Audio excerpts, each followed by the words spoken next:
Mengawali berita pertama menjelang perayaan Natal dan Tahun Baru dan guna menekan stabilitas inflasi daerah dan harga 9 bahan pokok dan sayur-sayuran di Pasar Indralaya, Kabupaten Ogan Ilir.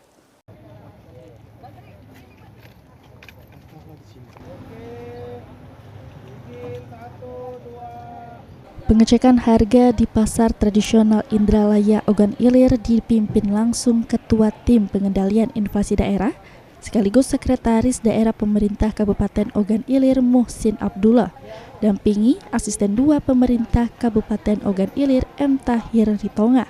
Sebelumnya bersama pemerintah pusat, tim TPID Kabupaten Ogan Ilir dipimpin langsung Ketua Tim Pengendali Inflasi Kabupaten Ogan Ilir Muhsin Abdullah, didampingi Asisten 2 Pemerintah Kabupaten Ogan Ilir M. Tahir Ritonga menggelar rapat dengan unsur dari Kejaksaan dan TNI Polri. Pengecekan harga sembako di pasar tradisional dilakukan oleh TPID Ogan Ilir menjelang perayaan Natal dan Tahun Baru untuk memastikan apakah terjadi kenaikan harga atau tidak. Ahmad Romawi, PAL TV.